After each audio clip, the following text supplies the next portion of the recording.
Greetings, family. Welcome to Cultivate Life, and we are having our episode on COVID-19 and a holistic approach to stay well and be well. So definitely stay tuned. We have a wonderful, wonderful panel of guests, and we are very, very excited to share all the information with you.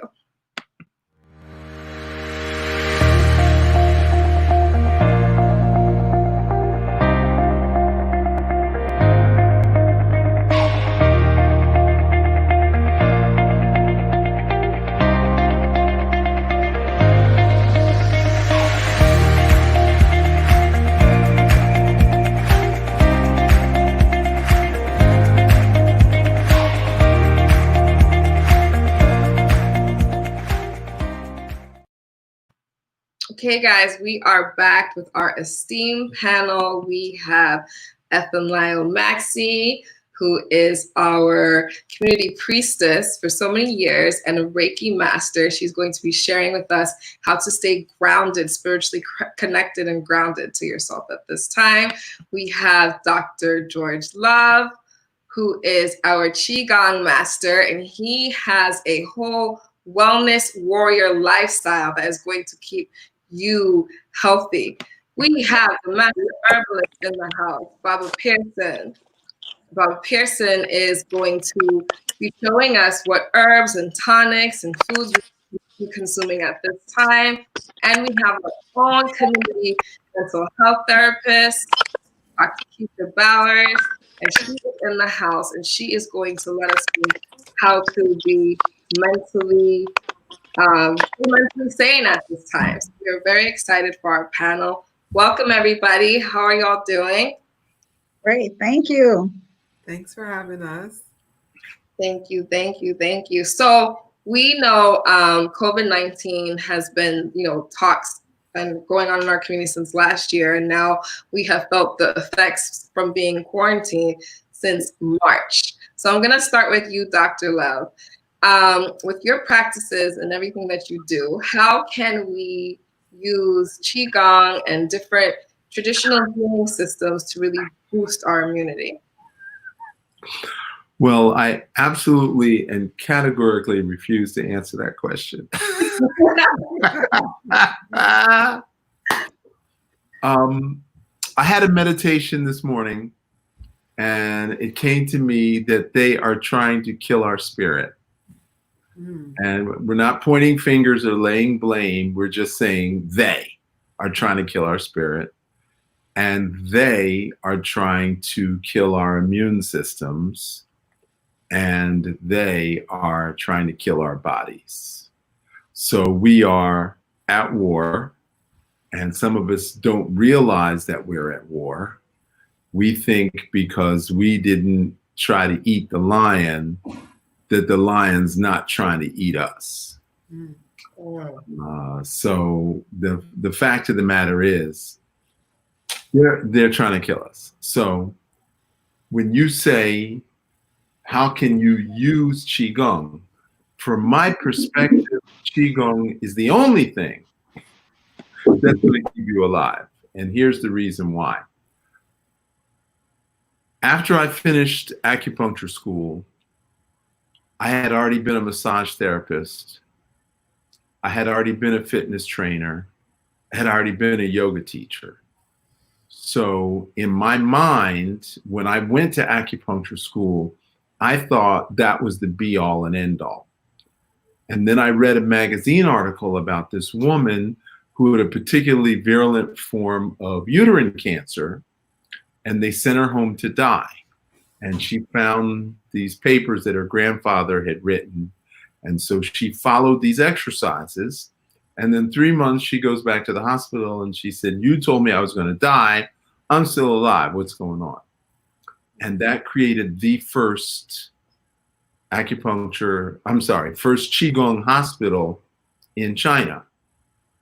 Now, fast forward, the Chinese government decided they were going to do away with Qigong, and they made it illegal.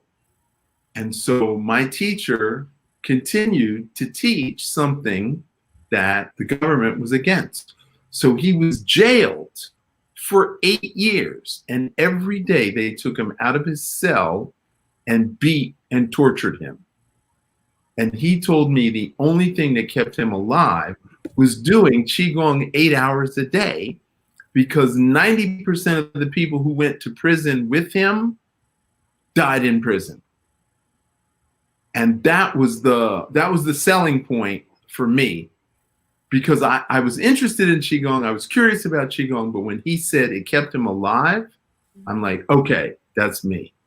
And I had no desire to be a teacher. I had no desire to be a Qigong master. I had finished acupuncture school just in a year before. So I was selfish. I wanted the Qigong just for myself. We fast forward 11 years and he's about to die. And he wants to transmit his family lineage to me. And I was like, don't you have another grandson, grandnephew, somebody else? Because that's not a responsibility that I want for myself. And he said, you are going to be the one to save my family lineage. You are going to be the one that brings Qigong into the world. And I was so reluctant. I just didn't want to do that. And then he came to me 5 years after he was dead. He came to me in a waking dream and said, why are you not teaching? Why are you not telling the people about Qigong? And I was like, oh, okay, I guess I have to do this. Well, that was 1999. And I've been teaching ever since. And in 2015, I made a concerted effort to maximize the Qigong by putting music to it and turning it into African dance. Now, I don't suppose any of you remember the movie Shaka Zulu. It was like a 5-night, 2-hour episode. Well, one of the episodes, the African armies didn't kill each other. They did a dance. And the two generals would stand on the side of the hill and they'd see the warriors dancing, and then they would decide who won the battle from the dance. And Shaka Zulu says, we're not doing that. We're going to kill people. And he changed African warfare forever. But initially, the dance was the battle. So I'm here to teach you that the spirit from our African ancestors is in the dance. And from a Western medical perspective, the lymphatic system goes into the brain. And up until March of 2017, they thought it ended at the jaw.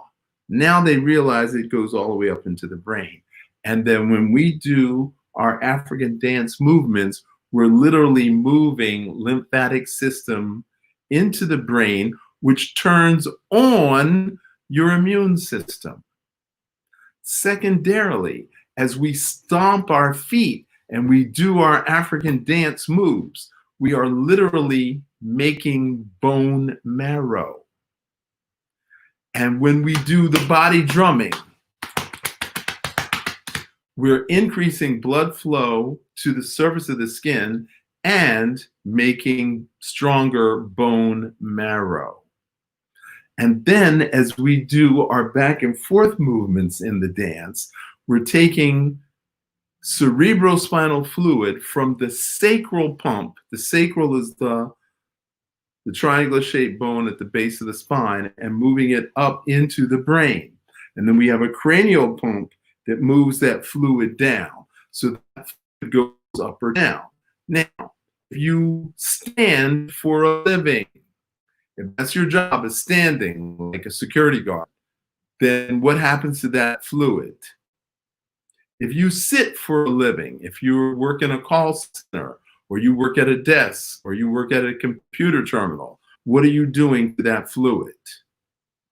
And then you go home and you eat dinner, and then you sit another 3, 4, 5 hours on your couch watching television or playing video games or whatever you do.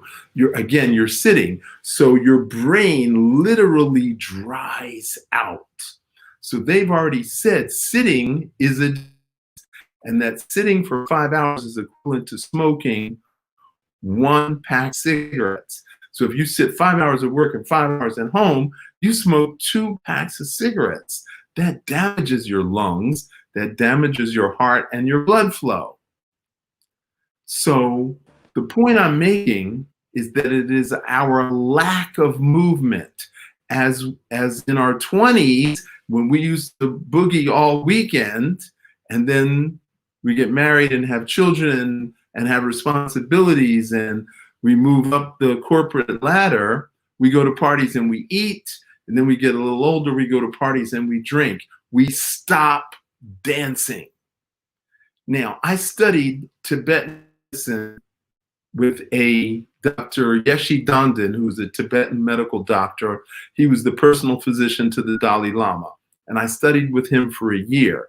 And I was shocked to hear him ask the patient, when did you stop dancing? Because it didn't occur to me that outside of our community, anybody danced. I didn't know any white people that dance for fun. I know, white kids get drunk and dance, but it didn't occur to me. And here's a Tibetan asking people, when did you stop dancing? So dancing brings joy. Dancing brings laughter. Dancing brings sexual energy, which is hormonal flow. So this is our cultural heritage that we don't understand, and even the Africans don't understand. So it is through Chinese medicine and Tibetan medicine that I was able to discover that this Qigong is actually the only thing that will keep us alive when they're trying to kill our spirit, trying to destroy our immune system, and trying to kill our bodies. Now, I didn't put the fried chicken in your mouth. I didn't put the pork in your mouth. I didn't put the spare ribs in your mouth. And yet we are dying from our diets. And I know Bob is going to speak to that in a little bit, but you've got to detoxify. So you take a shower every day. You brush your teeth every day. You comb your hair every day. But what do you do for an internal shower? How do you clean out the inside? How do you detoxify not only your nutritional body, how do you detoxify your energy body? How do you detoxify your emotional body? And how do you detoxify the colonial mentality that we've adopted in the land of our oppressor? Qigong addresses all of that. Qigong addresses liberation mentality. Qigong addresses the energetic detoxification, the emotional detoxification. So when you ask me the question, how can Qigong help us with COVID-19? It's your life that's on the line. You're in boot camp. When you come to me, you've enrolled in boot camp because the war has already started. And you are either going to be a willing victim or you're going to stand up and save your own life and help the other ones around you. Thank you so much for that. So for the layman who doesn't really understand how the movement really affects the body and how what you're saying by doing the dancing, by connecting to our traditions, by doing these specified moves, how can you explain to them what Qigong is in its system that is helping to protect your life, one, and two, kind of create that barrier for you because the moves that you're doing is now releasing these things from your body. Okay, so you can go 40 days without food, you can go 14 days without water, but you can only go 4 minutes without air. So the single most important thing you can do is breathe. Breathing in is involuntary. You don't have to think about it. When you breathe in, the lungs fill up with air. What happens to the blood? It goes out. So every time you breathe in, you push oxygenated blood out. But how do you get more blood into the lungs? That's where you have to breathe out. So you have to breathe out in order for oxygenated blood to get in. So the exhale is more important than the inhale. And you have to think about the exhale. In fact, there's a movie, Waiting to Exhale. There's an expression, don't hold your breath. So the breathing is what literally moves the blood. So how do you get the air out of the lungs? It's called the diaphragm muscle. So when you breathe out, the diaphragm pushes up against the bottom of the lungs. So you go, ha, ha, ha. Some people know that as fire breath. Some people know that as rapid breathing. But whatever you call it, you have to practice that. We call it kidney breathing. We call it snake breathing, the exhale. And so as we build that up, then that gets more blood into the lungs to be oxygenated. Now, we have a pectoral muscle and we have a subscapularis muscle. So the pectoral muscle is on top of the lung. The subscapularis is behind the heart. So when you move your arm forward and back, you're pushing in on the lung, and then you're forcing blood into the back of the heart. So just this particular movement, which is a dance movement. You could even do this forward and back. You could do this. Either of these dance movements increases blood and oxygen flow to the heart and lungs. The number one cause of death is heart disease, high blood pressure, and stroke. So if those are the three causes of death, then anything we do with dancing is going to prolong our lives. Okay?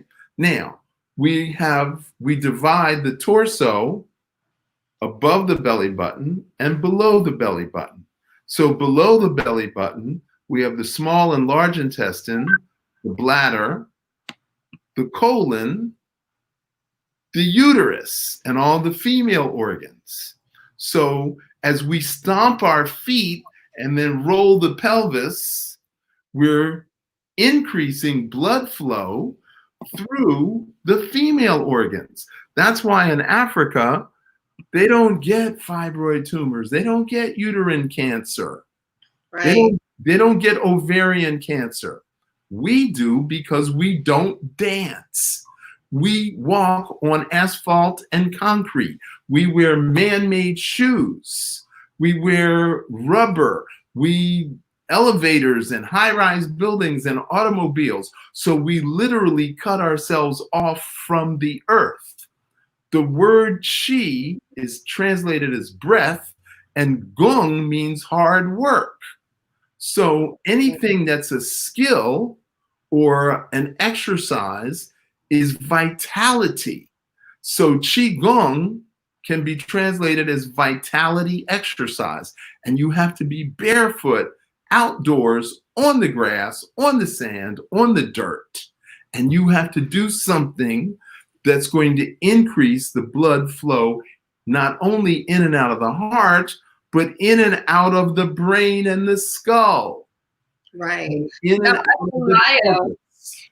you can talk about that connection to our earth and the roots and what Dr. Love is talking about, how when we go outside and now we connect in nature and we have this movement, how does that now play in to us being spiritually grounded? And I know, Dr. Keisha, you also do perform African dance. So can you add a little bit to what he is saying, just so, you know, because we have this connection as a people that we always don't tap into.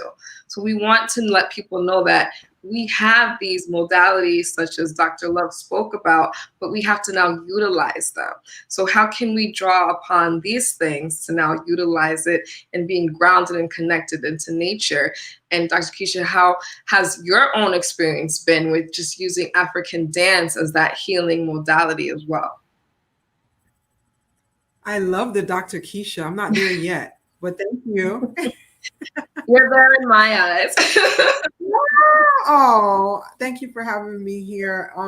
You know, Dr. Love and I have spoken over the years, over some time, about movement. And, you know, my organization is called Movements for Change, because I started to do research about the importance of movement for transformation, not just physical movement, but movement of thought, mind, and how we transform ourselves through movement. And you're right, I've been doing African dance since I was 6 years old. And understanding that when I don't dance, I don't feel good. So that just starting at the baseline understanding of movement. When people decide to get up, for whatever reasons, we get stagnant. But when we decide to get up and move, we feel different. The cells in our body are moving. We're regenerating. We're getting in, you know, you can feel the blood flowing. You can feel. So movement for me is really close. And I love the concept of physical movement, but I also, you know, I'm really into the movement of the mind and shifting our paradigm, our understanding. You know, I'm into epigenetics. So changing our environment for transformation. So it goes all together. I was getting excited when he was talking about the African dance and the movement and the shifting, because our bodies are alive. And I'm going to let Efunlayo get into that part, because the energy that's inside of us is powerful. Right. And so I think it's very interesting because, you know, with COVID-19, they are telling us we must stay indoors, we cannot interact, we cannot, you know, commune with each other. And now you're saying, hey, we got to go outside. We got to move our limbs. We got to move our bodies. So, you know, it's sort of like a contradiction. You know, as a people, we love movement, we love love, we love life, we just love all of this. So, you know, when Dr. Lev, you say it's an attack, it's really, when you think about not going outside, not being able to move, that in itself is being attacked. So Efunlayo, if you can just share your wisdom on just how the energy systems of our body and how that movement and just sort of like how they're telling us not to do certain things, but spiritually, as people, we just need to do these things. How does that come into play? I think, wait, you're muted. Let me unmute you. Sorry, I forgot I had muted myself earlier. This is really wonderful and juicy. So we are spirit. That's who we are. We are spirit inhabiting a physical form that we call the body, so that we can manifest on this earth and do the things that spirit, the divine source, sent us forth to do. And spirit being energy, it's constantly in motion. And we are nature. You know, we're not a part of nature. We are nature. So to have to think that we have to close ourselves off from one another, let alone from nature itself, is just not going to support us. In order to be able to exist, to live, to inhabit, we have to be understanding that we have to move around, because the energy is just like with little children. They're just bouncing and moving and all the time. And as Dr. Love says, when we don't move, and Keisha said, when we don't move, we don't feel well, because that's who we are. If we're staying still and confining ourselves, we're stagnant, you know, and that's not life producing. That's not life sustaining. And so in order to understand the issues of, okay, so you keep yourselves indoors away from each other to be protected from the virus, that is counterproductive. You know, I'm not saying to go out here and mingle and mix and not wear your mask or whatever, because the virus itself is real. We know that because people are sick, people are dying. But in order to sustain ourselves and empower our spiritual immunity, we have to engage in life. We have to connect with nature, and we have to have movement. Wonderful, wonderful. Thank you. And I think that it's just very interesting because I remember when when we first were in quarantine in March, and I remember just not being able to go outside and just feeling, I felt like a prisoner, you know, and mentally that had its own effects. I felt like, you know, like my children couldn't go outside. It was scary. There was this just big fear surrounding everything. So I think now, you know, people are more comfortable now going outside because it's sort of been a while and people kind of know how to navigate around what's happening. But I remember even going outside just because of the fear mentality. You know, I'm like, oh, I'm feeling sick, or oh, my throat is tickling, or oh, so can you guys talk about how that just, you know, that comes into play? And, you know, Keisha, maybe you could speak on this more, just in our mental consciousness, like how really this disease is affecting us mentally. You know, the media, we had to turn to our self-care practices during this time. And one thing that I appreciate about what the pandemic brought on to us globally is a sense of returning to ourselves, because we had to return to ourselves. That kept resonating with me. Remember, they kept saying, go home. And so what is home? Where is home? And Efolayo said it, we're spirits having a human experience. We had to return to our inner selves. We had to go within. And so we had to start to think about self-care practices. When I knew that something revolutionary was happening was when I went to Walmart to get a bicycle for my daughter, and there were none in the store. And I realized that they had sold out. People decided to buy outdoor activities and to buy bicycles and to do things that they had not done before. So if there's one thing that this experience did for us, is it taught us how to take care of our minds and ourselves. In my work, I'm a transformation coach, and I have a practice, and I work with inner child healing and inner transformations for growth so that you can evolve to your higher self.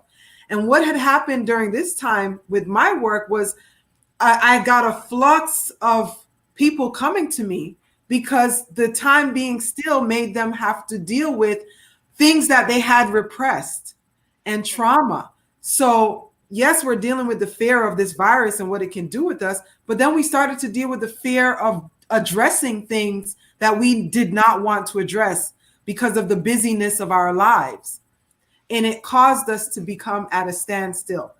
What I really have been encouraging people to do is to think about ways that they can be more mindful with their self-care practices. So if the media is too much, if the news is a little bit too much, turn it off. Social media, they call it a news feed because we're being fed this information every day that we get on, and getting off of social media, giving yourselves a break. Not listening to this narrative, reminding yourself that you're healthy, you're fine, you're well, and getting present. It taps into everything that's already been discussed here with Dr. Love and Iya Efunlayo, that we have to get present and be in the present moment. You don't have a sickness, you're not sick, you're well, you're not in the hospital. So then we have to breathe and breathe that out and allow that energy to flow. But I would like to encourage everyone to address everything that is surfacing for you, because this is a time for healing. There's a global healing that's happening. There's a global transformation that is happening through this pandemic. And it has been a great opportunity to grow. And how would you recommend, people really being able to check in with themselves? What are some things that people can do to just become aware of what's coming up for them? Well, number one, I encourage journaling. And I don't mean because with the work with many of my transformees, You know, they think journaling means writing down the things that make them mad. That is not the encouragement. That is tuning into that low vibration of that emotion. Journaling is what triggered you in that day. Writing it down, recognizing, getting closer to yourself and writing down the things that are bringing you to an awareness of yourself. So, for example, you might have been triggered by something that you saw. Writing down how you felt. How did your body feel when that was happening? Who triggered you? What was that relationship like? Was there something about that relationship? Is there something from the past? Is there something that you might have stuffed away that is coming up that you need to pay attention to? Write it down and journal it.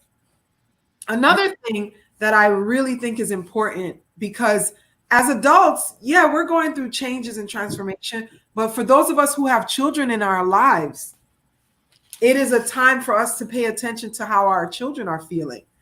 A very important question, well, a thought process that I've been encouraging everyone to think about when it comes to children is, this is a time for us to teach our children how to tolerate the unknown.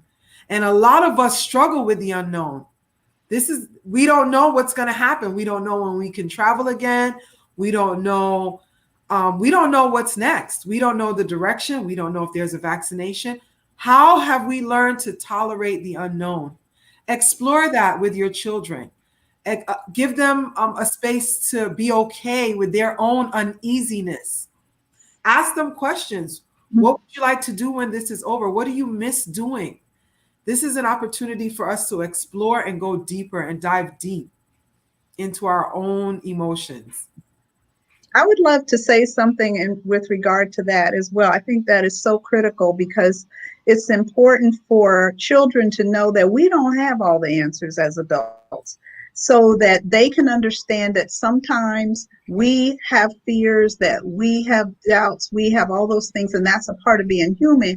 But also by acknowledging that, you recognize and can teach your child, as well as reinforce for yourself, that just because I don't know what's going to happen doesn't mean I can't still feel safe. I can't still feel grounded and do things to reinforce the fact that in the world, we never have known what was going on. We aren't running things. You know, on a spirit level, we've never been in control. We come here for an experience, to be an expression of the divine creator. And we don't have a script that's saying, oh, this afternoon or tomorrow, this is what's going to happen. And so we learn to walk and live by faith by doing some of the things that Dr. Love talked about, knowing how our bodies work, learning how our spirits work, and doing those things that empower us and help us to feel connected to divine source, so that we are guided intuitively by building that spiritual as well as our physical immunity. So that is so critical to help our children understand that as we're learning it and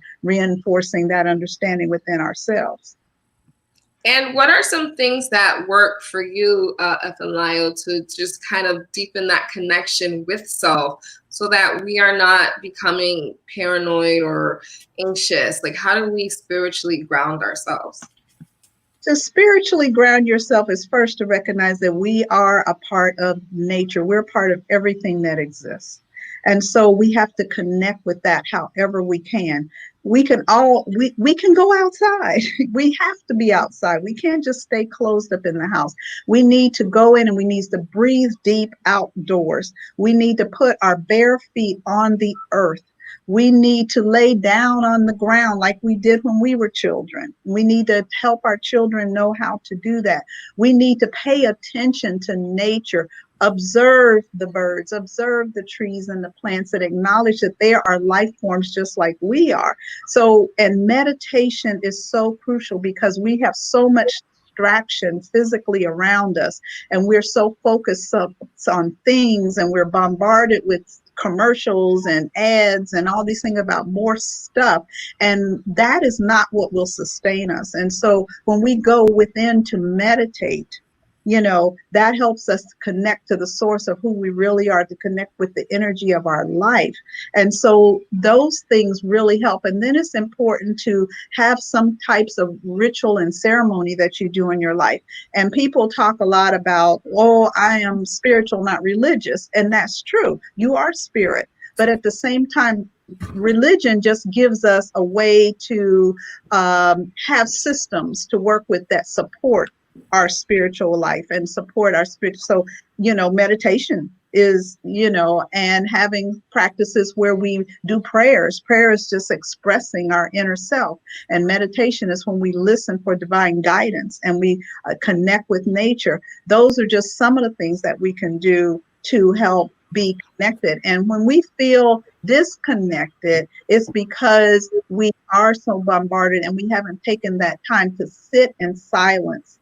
We don't have to stay on our phones. We don't have to stay on the computer. We don't have to binge out on Netflix, to enjoy life. Just connect with nature. Go for a walk, go down to the beach or by the river or by the lake. Somehow we have to connect with nature every single day, even if it's not a lot of time. But all of us, even if you don't have a yard, you can sit outdoors. You can walk down the street and find a patch of ground where you can stand or sit down or lay down. Those are just a couple of things. Thank you. Thank you. Now I want to shift the conversation a little. And Baba, we want to go to you to talk about some of the herbs and the different tonics and foods that we should really be eating to really, protect ourselves while in the midst of COVID-19. Yeah, you got to unmute yourself. There you go. Greetings, family. How are you today? We're good. This program is live on Facebook right now? Yes, it's on Facebook and YouTube. Okay. But we are African people living in the Americas and South America, North America, and living in North America and dealing with COVID-19 is just part of the issues that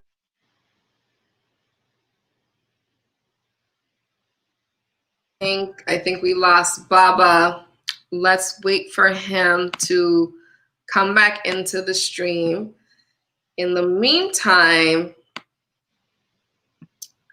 I want to talk about, since I have F and Lyle and Dr. Love and Keisha still on the line, I want to talk about various practices that we have that we traditionally don't really know that we can connect to. So, like for instance, I grew up in the Caribbean, and in the Caribbean, our parents traditionally gave us different different tinctures, and we always had an alternative to some things that helped us, whether we had a cold, whether we were sick, whether it was time to get washed out. It was always something. So can you guys speak on what it is that you personally do as a part of your self-care practices and how you are staying protected during this time? So we have Dr. Love go first while we wait for Baba. The first thing I remember is a hot bath as a kid. So my mother would give me a hot bath every night. And 8, 9, 10 years old, I did not want my mother to give me a hot bath. Did not enjoy it at all. Then I was in the military and there was no baths, it was just showers. And then I got married very young, and the house we lived in, the tub was like this big. So no baths, just showers. And then when I was 35, I moved into a house that had a giant tub with jets in it. And I would just luxuriate in this tub with the jets. And I went crazy with the bubble bath. And I was like a kid, and the bubbles were all over the floor. And my wife is yelling at me. And I was like, I don't care. So my form of self-care is the hot bath at night. Yeah. I remember distinctly the first time I went to Egypt. We left at midnight and arrived at 9 p.m. So the whole time thing completely threw me off. And we check into the hotel, The first thing I did was jump into the bathtub. Now, we're on a plane for 20 hours. Can you imagine being on a plane for 20 hours? I jump in the bathtub, hot water. I made a bubble bath out of whatever I could find, whatever hand soap I could find. When I got out of that tub, it was like, I'm ready to go. I called everybody. There was 12 of us on a Egyptian tour. And I called everybody's room number and I'm like, meet me in the lobby. We're going to go for a walk. And they're like, you're crazy. Aren't you tired? I'm like, take a hot bath and call me back. 5 minutes later, everybody was in the lobby ready to go. That hot bath just bloop, turned us all on. I love it. Until years later that I realized that heat pushes the blood to the surface of the skin and cold water pushes it back into the core. And so that hot water just bloop, wakes me up. So that's what I want to recommend to everybody. Get a bathtub. Yeah, I love hot baths. I like to put Epsom salt in the baths and essential oils. And I find that with the Epsom salts, it helps to also draw out different toxins too. So, and I think a report came out saying that heat, the COVID-19 didn't do well in hot temperatures. So that's another testament to the hot bath. What about you, Ethelina? What are some of your go-to? I remember the hot bath too. I love it. I remember as a child always having hot baths, but also we would drink a hot tea. You know, we were given hot tea, especially during the wintertime, since I grew up in the north.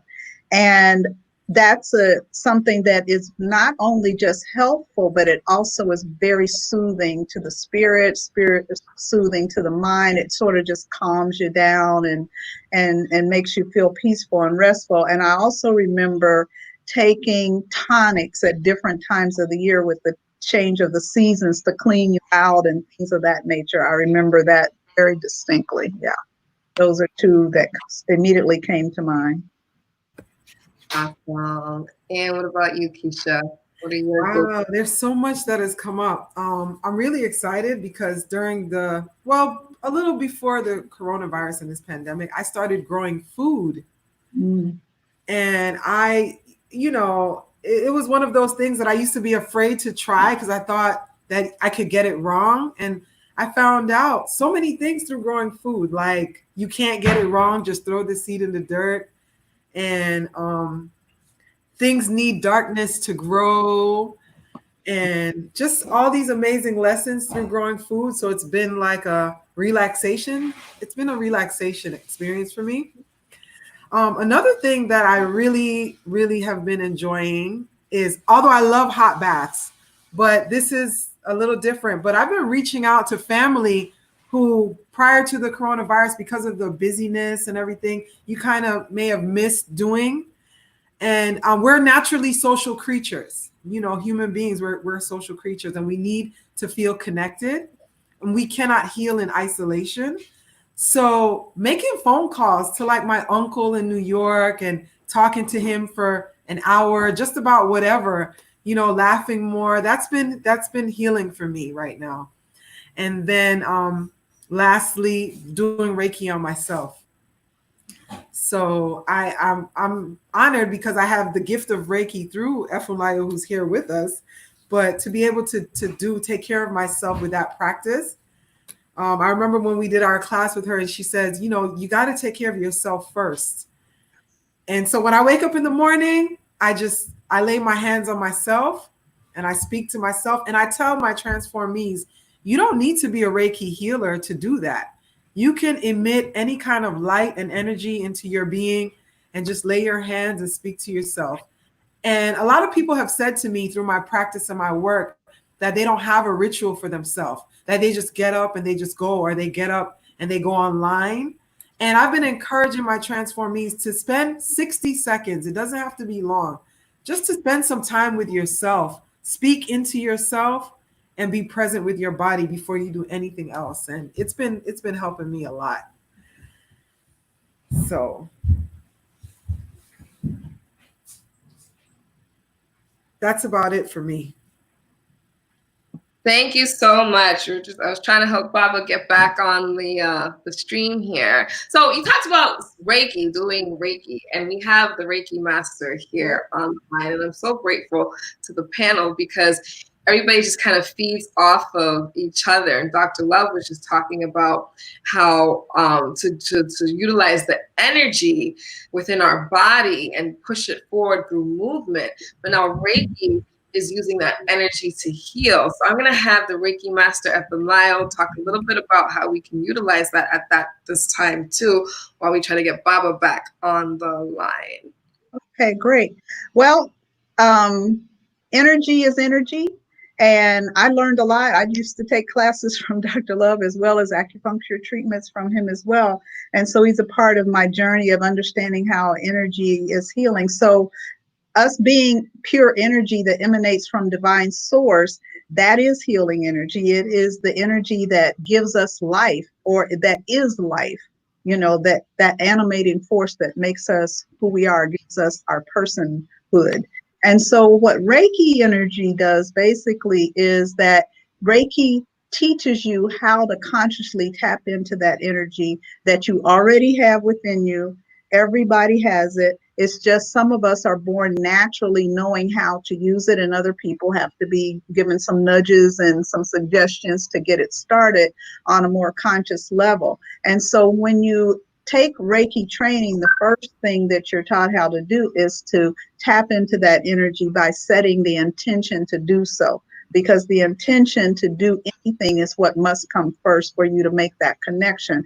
And so Reiki is basically healing hands. And so it's just like that, you know, when you were young and something hurt, you want your mom to touch you, or when you have a pain somewhere, you automatically, your hand goes there. You don't even have to say, oh, my jaw hurts, I think I'm going to put my hand there to make it feel better. It's just an instinct that we have. If we are around a loved one or anyone and something happens to them, our first instinct is to reach out and touch, the human touch. And, you know, there's many studies that you all have be familiar with, that infants cannot survive without human touch. And so none of us actually can, even as we get older. And one of the things that I think about a lot and do healing energy around is people who are ill, or people who are isolated from having that human touch to send them love and light through the distance healing and prayer. But with Reiki, you basically just understand, to have an understanding of connecting with that divine force that's within you, that is also in every living thing and throughout the universe. And you learn how to project that through the chakras that are in the palms of your hands, as well as other parts. But that's the primary way we do that, to send that healing energy. And as Keisha said earlier, you know, in terms of, you know, connecting with that and ritualizing your life in ways that can sustain and support you, Reiki is one of the many tools that can assist us in doing so. And Reiki, I look at Reiki as being a form of prayer and a form of meditation. Because what is prayer? Expressing your innermost thoughts and feelings. What is meditation? When you're listening for divine guidance and intuition. And so when you put those things together and realize that Chi, as Dr. Love said, is life force energy that emanates in everything, you put that all together in a concept like, oh, okay, you know, I'm a healer. All of us are healers, and we can receive healing, exchange healing, because that energy is always moving and existing and exuding itself throughout. And so you learn how to harness that for yourself. And Reiki heals on all levels because it is divine source energy, you know. So whether it's an issue that emanates, you know, in your body through a pain or an illness, it started on a spirit level in an energetic field first. And if it's not balanced out at some point, it will manifest in the physical, you know. And so all of it works together to sustain us as human beings. And so with COVID, you know, and anything, primarily, if we work on ourselves with these energy systems and with our intention, we can balance ourselves out so that the fear doesn't overtake us, the depression doesn't overtake us, the overwhelm doesn't overtake us. And I also want to add here that I believe that everything happens for a reason. Nothing just happens. You know, we may not understand it, but it happens for a reason.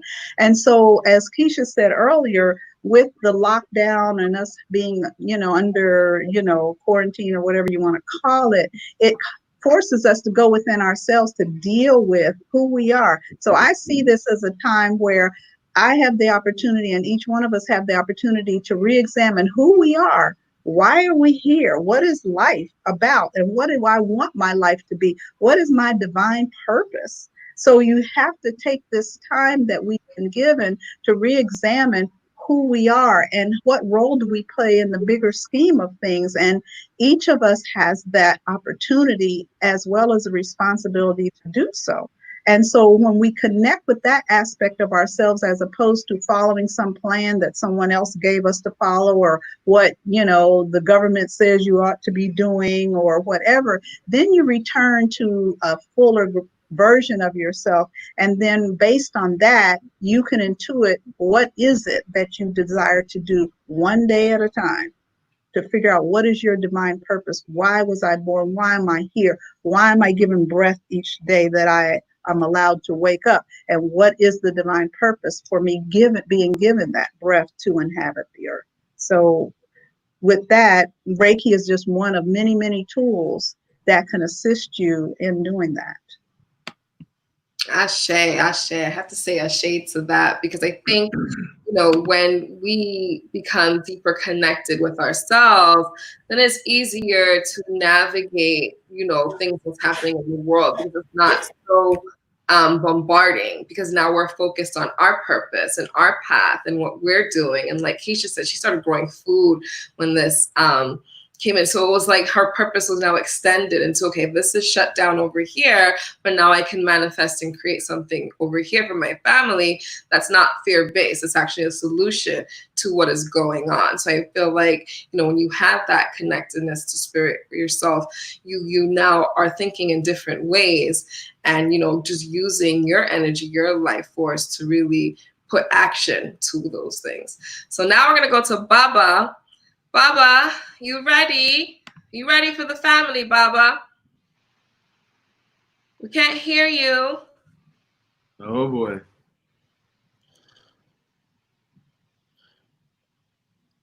I think Baba is having some technical difficulties because we can't hear him, but we could see him. Baba, is your mic muted? Is your microphone muted? Because we can't hear the audio.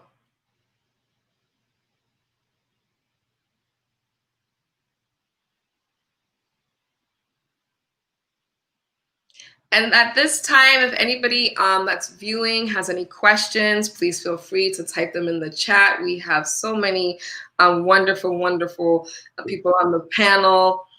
And we definitely want to make sure that you guys are engaged. And if you have any questions, this is the time to answer them. We have our Qigong, Qi Master, with all healing, immunity boosting, healing, just using that energy. We have our Reiki specialists and community spiritual advisors. She's my community spiritual advisor at the Lyle. I go to her for everything. We have our mental health and transformation coach, Keisha Bowers, and we have Baba Pearson. Baba, let's see if we can hear you now, Baba. No, still no audio.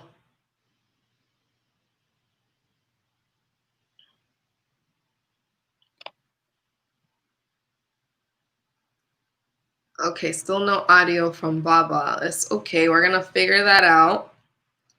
You might have to log in again and test your mic, Baba. So let's try that. Okay. So For 40 years, that's how long we go back. He used to have a health and beauty aid store in Brooklyn, and he had 10 children from the same wife. And so after school, all the kids would come to the store and he'd have to cook and do homework with all the kids in the health and beauty aid store. So after a couple of years, he figured out he needed to open up a restaurant. Hard to cook for 10 kids. So he converted his health and beauty aid store to a health food store, and he made food. And I'd just go and hang out, and we would just reason. We had so much fun. And he inspired me to be a better chef to my own family. So, so Baba was very, very inspirational in my early years. And then I was so excited when he moved down to Florida, because I had already been here for maybe 15 years before he actually moved down. And Baba did not have a car. Baba did not have a driver's license. And people would take cabs. They would send cabs to get his food. And they would send a cab for him to deliver the food. And I was like, who does that? Who sends a cab to get the food? Like, you better deliver my food. They wanted Baba's food because his reputation was that strong. And then Baba started doing weddings in the Caribbean. They would fly him out to different islands just to do their wedding ceremony. Wow. Baba was just totally off the chain. And then I opened an office, and I had a grand opening party, and I was exhausted from doing all the work to open the office. And Baba came with food and started dancing at my party. He danced so much that everybody who was like trying to sit back and pretend that I don't want to dance, Baba made everybody dance. He was just so exuberant. And that is the raw food. His energy was so infective. He got everybody up out of their chairs, and they're like, I don't like to dance, but he makes me want to dance. So I love Baba with all my heart and with all my spirit. And I got to speak for him since he's unable to speak for himself. But he does this all day. He wakes up, he starts making food all day long. And then he delivers it. And then he starts making food for somebody else, and the orders keep coming in. And he works around the clock. So as a physician, he reads the books to understand what the herbs do in the food. He doesn't just make it for flavor. He makes the food as medicine. And then he puts his loving energy into the food.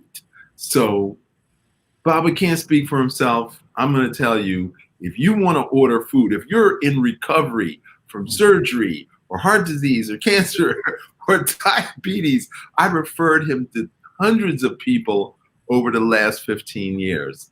And I'm going to suggest that you do the same for you. Baba knows how to combine the foods to help you recover from whatever imbalance, unhealth, dis-ease that you're afflicted with. Sure.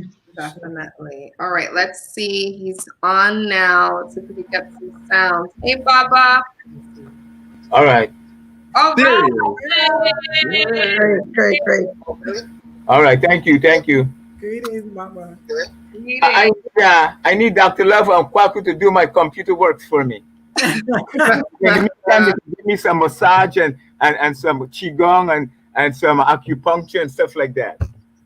All right. So really to be on this call, even though there's some technical difficulties, and I'm not even seeing my whole face. What's going on with my beautiful face? You just got to touch your camera down a little. We're going to see all the beloved ratings. There we go. That you got to offer the people. Yeah, I am a bushman, and it's like there's so many beautiful things that have been expressed here today. And coming out to Guyana and all my people from Barbados and my people been in America for about over 100 years since like 1912, 1914. And there's so much to say to our people locally and globally about the issues of COVID-19. And African people have been around here for approximately 400 or 500 years, and another 1500, 1600 years under the auspices of the Muslims and the Arabs, and now we've been dealing with the Europeans for the last 400-500 years, and it's been an ongoing COVID-19 for us, 2021, and you can give it any numbers you want to, but there's certain realities about living in America, people of African ancestry. We have allowed ourselves to be indoctrinated, and the business of fear is false evidence appearing to be real. And so we have allowed ourselves to be caught up in the Western ideology, philosophy, Western culture, Western way of thinking, from the television to the foods that we've been consuming.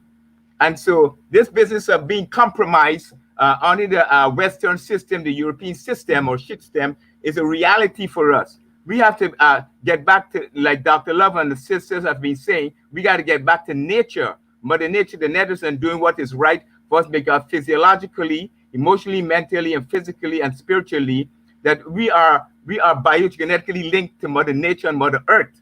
And so we have to get back more to that, and we have to get rid of the television. We have to shut it down and stop paying Comcast and these people.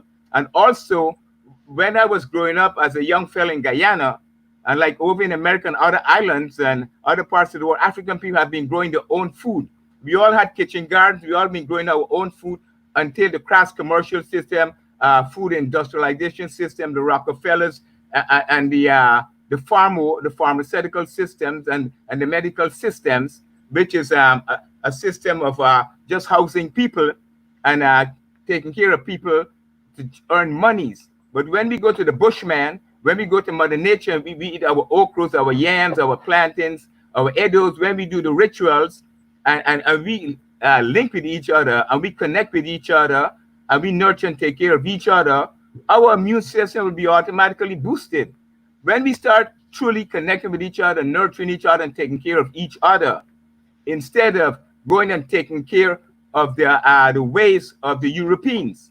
Most of us are into different types of religion, and these religions have not been doing anything for us. So this is why today they're saying that we are compromised, and we have these underlying issues. We've been having these underlying issues for 400 or 500 years. So right now in 2020, in June the 23rd, you find that African people are still going to the supermarket and buying the food that is causing them to be compromised right now here today. And so they're telling you that you compromise, and they're not telling you why you compromise, but they're telling you that the underlying issues are diabetes and arthritis, high blood pressure, gout, and all these different types of issues, because you have loved someone to come into your mind, into your head, and capture your imagination and tell you who you are. They name for you, they speak for you, and they define you, instead of you naming yourself, speaking for yourself, and defining yourself.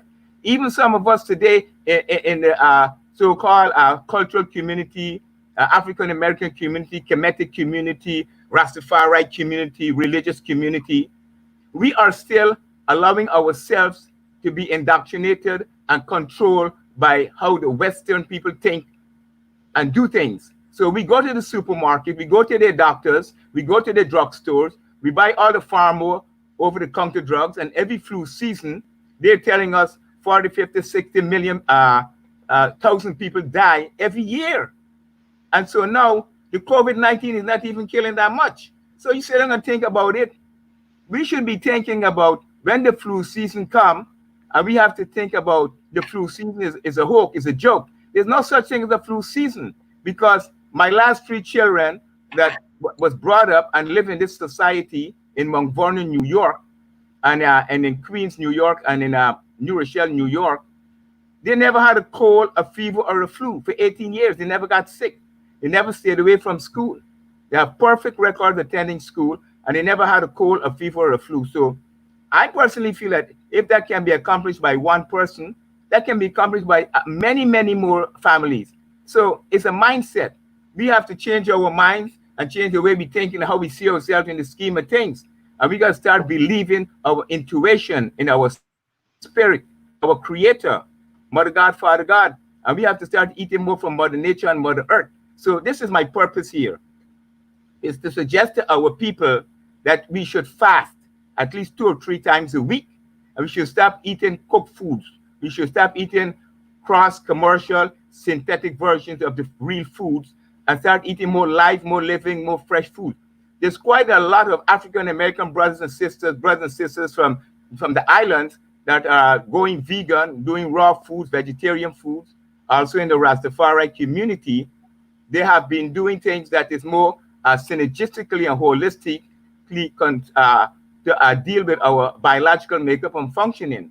And so I personally feel that what we should be doing is setting up these seminars in towns and villages and in states, in our neighborhoods, and keep this conversation going so we can keep talking to our people, because it's not going to happen overnight. We have a serious responsibilities, and my responsibilities is to make sure that our people understand what is going on to us, and we got to start living our liberty, living our true self, our true God selves, and we got to stay away from these supermarkets, especially in the middle aisle, and we got to start talking to each other more and assist each other and help each other more to prepare these foods, and also take the time to do the meditation and to do relaxation, like we others were saying, or you go to the beach, go to the park, and we should be exercising every day, no matter what form of exercise. If it's qigong, tai chi, yoga, we should be doing some form of exercise. I don't ascribe to exercising in the gyms, but if it's necessary for you to go to the gym, it's fine. But exercising outside is even better, where there's water, where there's trees. You get more oxygen because we are synergistic connected with the trees. Whatever is going on with the trees is going on with us. What is going on with us is going on with the trees. We give the trees our carbon dioxide, and they give us our oxygen. So I think it would be a good thing for us to use this time also to spend more time with nature, spend more time with the trees, hug the trees, and do the qigong on the beach with Dr. Love.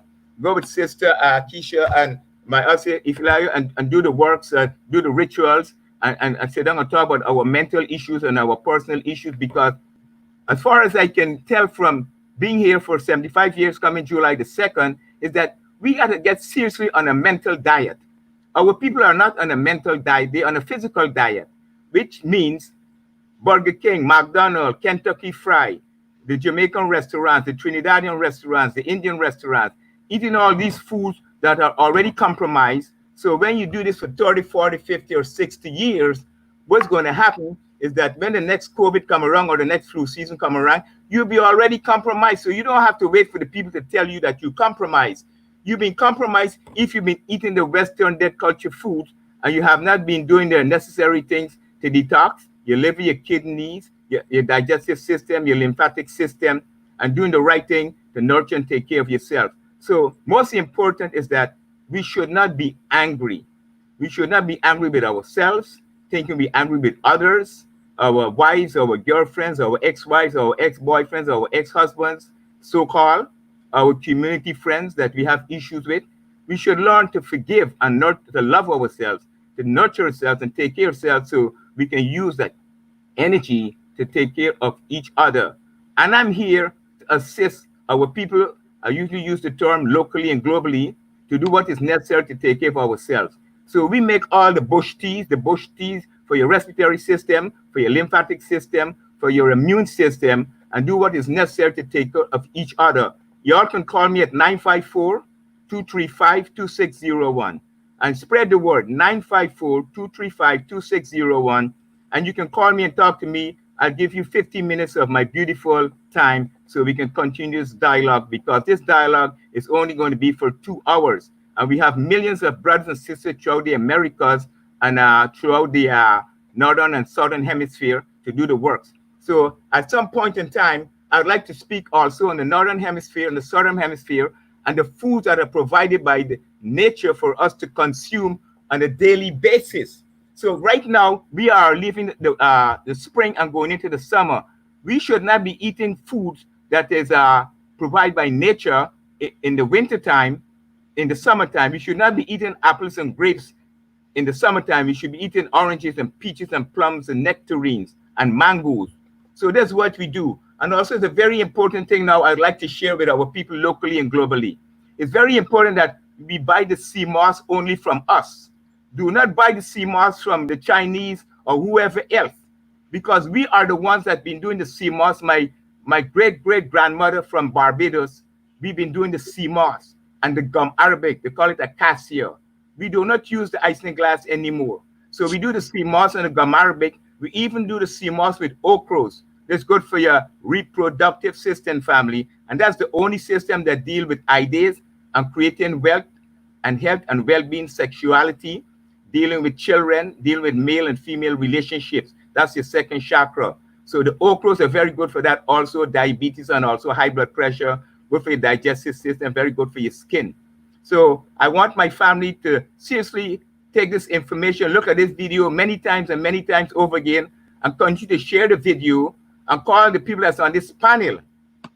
Let's continue to have this dialogue, because 2 hours is a drop in the bucket, and fear is false evidence appearing to be real. And let's get back to the holistic natural living and do the right thing for ourselves and our community, because the Creator put us here to do a work, not to be controlled by any other ethnic group or any other types of people. We are the original people. We are the Alkebulan people. We are the Nubian people. We are the people of a darker hue. And we have to recognize that every other entity, every other person, every other ethnic group came out of us. And we have to lift ourselves up and lift our spirits up and stop having other people tell us what to eat, what to drink, and what we should do on a day-to-day basis. We got to get rid of that nonsense and start taking care of each other as men and women and our community, our elders and our children. Thank you. Thank you, Baba. Thank you, thank you, thank you. Now, you talked about people, going raw and stuff like that. And of course, for us, on this panel, we know what that means and maybe how to do that. But for someone who is just unfamiliar with how to get started, what are some recommendations that you can do? What can you tell the people? How can they begin to start with this raw food approach to their diet? If they're coming off of a sad, standard American diet, how can they begin to transition as COVID is still something that we are concerned with? What herbs are there for us to use, and any other recommendations that you have for the family? I am concerned about this term they use for the virus of COVID-19, but I don't want to be telling my people that it's not just about the COVID-19. This is a lifestyle. This is a way of life. We can't just worry about what's going to happen. So if the government decide that the COVID went away come October, November, that means that we're going to go back to doing the same thing we were doing last year or 6 months ago. So we have to have a radical shift. We have to have a shift. We have a paradigm shift. So we have to start thinking in terms of how we're going to live on this earth for the next, if we're here for 40 years, another 40 years, and it's got to be a lifestyle change. And so for most people, this is a protracted process. This is a process that our people that are not all on the same page, not all doing the same thing. And some people, it will take a little time for them to change from eating the meats and smoking the cigarettes and the cigars and going to the clubs and so on and so forth.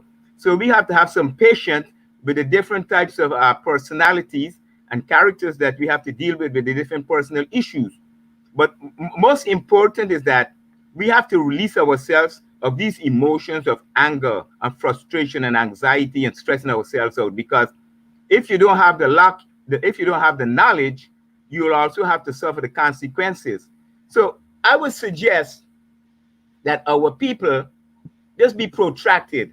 If you eat any meat, if you don't eat any meat, you can do vegan raw. If you're eating any meats, get the meat farm fresh, free range, things of that nature. The fish from the deepest part of the ocean, if you're doing those things. And I can also suggest that you can cut back. If you're doing a half a pound of meat, a half a pound of chicken, or if you're doing shrimps and prawns, if you're doing a half a pound, just do a quarter pound and put more greens on the plate. Put more fruits in your diet in the mornings. And there's a time clock between what you eat in the mornings and what you eat in the afternoon and what you eat in the evenings. So the biological makeup and functioning, it already has a system, it has a rhythm. So we just can't put any and everything in our mouths like we used to do before. So that's a whole nother conversation. But we should stick to doing certain things in the morning, because when you wake up from your fast, your body needs to be cleansed. So you have to clean your stomach out, you have to clean your lungs out, you have to clean your liver and your kidneys out, you have to make sure you get a defecation. And in the morning, The things for that is hot water, lemon and hot water. If you have high blood pressure, if you have diabetes, if you have a circulation problem, you add your garlic, you add your red and yellow onions, you have your turmeric, you have your cayenne pepper and all those types of things, and then you eat your fruits after that. Fruits are best in the mornings until approximately 11, 12 o'clock. And 11, 12 o'clock, that's the period of time that they call the building period between 11, 12 and sunset. That's the time you eat your yams, your dashins, your sweet potatoes. If you're eating some meat, you eat your okras, you eat your collard greens, your mustard greens, and your kale. And y'all can always call for us to give you more direction to help you prepare those kind of food so they can maintain the nutritional value. That's very important preparing green foods. You have to prepare them to maintain the nutritional value. You don't want to be cooking like your mother and your grandmother. Them days are done. You can't be cooking everything, and by the time you finish cooking it, it's all black and soggy. So we can do certain things to prepare those foods, so those foods will be able to go into your system, and your system be able to absorb them and get the nutritional benefits from them. And another very important thing for our people, a lot of us are lacking a hydrochloric acid in our system, cause the food to digest and assimilate into the blood system and into the cellular system. So we have to do a lot more citrus in the morning. Foods that will build up the hydrochloric acid in your stomach is a lot of citrus food, and foods like lemons, limes, kiwis, pineapples, grapefruits, and things of that nature. A lot of extra vitamin C. You can get acidophilus, megadophilus, homeodophilus, and things of that nature to add to it also. Those things are very good in the morning. And then the mid-morning, we suggest that you do things that are what you call sustaining, like sweet fruits. Like right now, we suggest a lot of ripe plantains and moss, mangoes and moss. You can do peaches and plums and moss. Make sure there's no seeds in there when you're blending it up. And you can always put ginger and cayenne pepper inside there. That can sustain your energy and give you vitality and endurance. And it's very important in the morning, like I suggest earlier, you drink that hot water to get a bowel movement. And we also suggest that people should have a bowel movement in a squatting position. Like if you're back in the jungle, if you're in the bush, you squat, and the peristaltic motions of the large, small intestines, it would work for you more harmoniously, more synergistically. It can work like an accordion.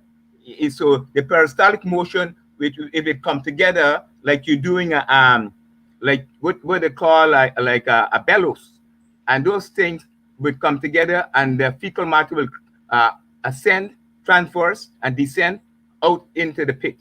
And so these are the things that we have to start learning. You get rather more ash, more defecation when you squat. So when you do not squat and you sit on the toilet, there's a lot more wastage in your intestines. And as you get older, the stuff clogs up in your intestines. The fat comes out because it's porous, and it links around your lower dentium. And then your body starts to go, you put on weight, but it's not weight you put on, you're putting on waste. So this is why you suggest also you should do some fasting at least 1 or 2 days a week. And this is a good time to do it also while you somewhat quarantine. But that's a mental condition. So we don't want to discuss that right now, but we want the people to know that you're not quarantined unless you quarantine yourself mentally. The government cannot quarantine you. Even if they lock you up and put you in jail, they cannot quarantine your mind. So we say, free your mind, free your black mind, and do what you got to take care of yourself. So you'll eat the foods in the morning that is for cleansing and sustaining sweet fruits. Around lunchtime, you eat the foods until sunset that are building foods, food that will build muscle, build bones, and things of that nature. And then after the sunset, we suggest that you eat something like you do a moss drink, a green moss drink. You can do some coconut water, some okras and coconut water. And also, after that period, you go to the pre-sleep period. And after the pre-sleep period, you go to the sleep period, and it's a 24-hour clock. And so we want you to understand that your biological system, it functions with the sun, it functions with the moon, and it functions with nature. And after a certain hour, like when the sun set, the digestive system is not as functional. It does not function efficiently like between 11, 12 o'clock and 4, 5 o'clock. So you do not want to eat a lot of heavy food late at night. And you definitely don't want to be looking at the television late at night also, because that's a recording system. And your subconscious mind becomes activated and your conscious mind becomes deactivated So that's another form of pollution. So if you're recording things and you start singing jingle bells in the morning, that means that they got you again. So you have to shut off the television and do a lot of ohms and do a lot of chanting at night and reprogram yourself sensually so you can become the person you need to become to live on this beautiful earth that the Most High give us to take care of each other. Give thanks. Give thanks, Baba. And I know recently, every solstice, which was the summer solstice, you do a detox. So do you have any herbal recommendations for the family that they can go ahead and detox their system? Right. For right now, we got the heart. The heart is associated with the summer. And the summer is a time where all the food is already planted in the spring. And in the summer, you just chilling and you relaxing. You just waiting for the harvest at the end of the fall. So this is not a time to eat a lot of heavy food, a lot of meats. And we can speak on these things, but we do not want our people to think that they can go back drinking sodas and milk and cheese and ice cream and going to McDonald's and Burger King and Arby's and Danny's and all these places and eat those foods. If our people go back and do those things, they got to come and see us more often for more washout. So we have to give them more bitters. And bitters is an equilibrium. Bitters will get rid of the anger, the frustration, the unnecessary envious feelings, and it bring you back to homeostasis. And so right now, we do a lot of things for the heart. We do a lot of things for the gallbladder and things of that nature. So instead of going through a lot of details on it, it's best that they call us at 954-235-2601, and then we can speak to them, at least give them 50 minutes of our loving time so they can make some notes and write some of these things down. So right now is the time you can do things for your heart. We have a plant from Guyana called Conga Pump. It's good for your heart, it's good for your respiratory system and things, hypertension and things of that nature. So we have it right here in South Florida. We don't have to go and buy from anybody. So we have neem also right here to keep the blood cool right here in South Florida. So you can go learn about these plants and these trees. We'll teach you, we'll educate you. So you don't have to go and buy these things and you can start using them. So if you don't get out of that Western mindset, you have to go and buy everything. You're going to be wasting your time and your money, and everything that they can be selling you is something that is processed and denatured, the synthetic version of the real thing.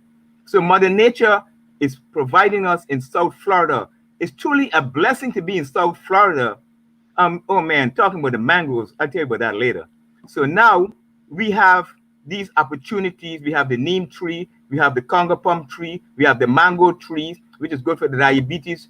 We have the pear tree, what they call the avocado. It's good for high blood pressure, and they're also good for your blood. It's good for your skin. And this is the time to also do a lot of lemonade, a lot of lime, a lot of lemonade. If you want to put a little raw honey inside it, we don't suggest white sugar or brown sugar. And so we don't suggest buying any processed food, so-called vegan food from supermarkets, from Whole Foods and those places. If people want to do that, that's their prerogative. But we suggest that our people should be eating more fresh food, more living foods, more live foods. And in the summertime, you go with the hawthorn berries, you can go with the Conga Pump, you can do with more limeade, more lemonade, and things of that nature. And also a lot of vitamin C, also good to control your blood pressure, also good to help you to get a defecation and things of that nature.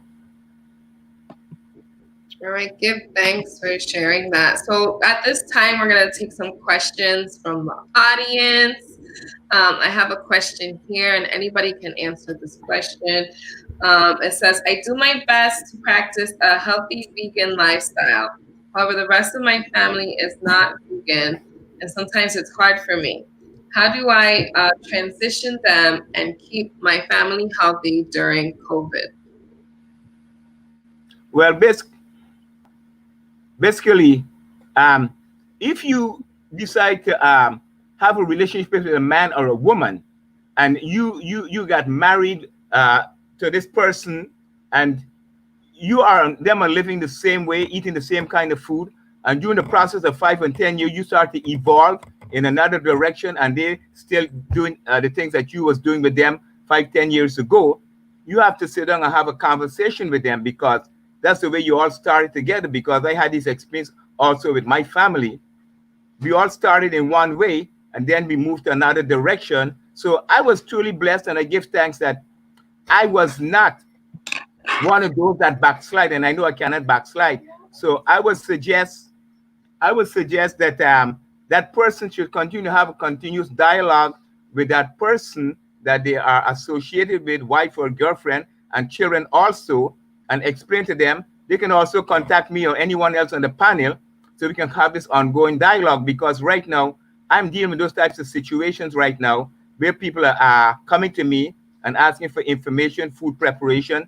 And I give thanks to the community. I give thanks to the people that they're also coming to me for me to do things for them, because it's a pleasure for me to do for them, and to do my best to help them to take care of themselves, because it's best we teach them to fish instead of we looking to feed them all the time like the Western society have been doing. We don't need the West anymore. We can start growing our own food in the backyard. And like I was suggesting earlier, we have different time periods, certain types of food we should be eating. And when we eat a large meal, we should at least wait 4 hours for that meal to digest. So that person, if they want to contact me, I can have a dialogue with them and the whole family, and we can expound on this thing a little bit more and help them on their path. And so I can also prepare foods for children and for people that don't like nice foods, and make them love it. Nice, nice, nice. Did anybody else have anything to add to that question? Go ahead, Dr. Love. Let me unmute you. Go ahead. Well, when you're dealing with kids, kids are already indoctrinated into the dollar menu, and they're already indoctrinated in what their friends and their peer groups eat. So as the parent, you've got to take back control. So I had a patient who died, and the son went to live with the grandmother, and the grandmother was completely clueless. And the grandmother came to me and she said, "What do I feed my grandson?" So I told her, and she said, "He won't eat it." And I said, "Put it out. After an hour, put the food away." The next day, she put the food out. He wouldn't eat it. She put the food away.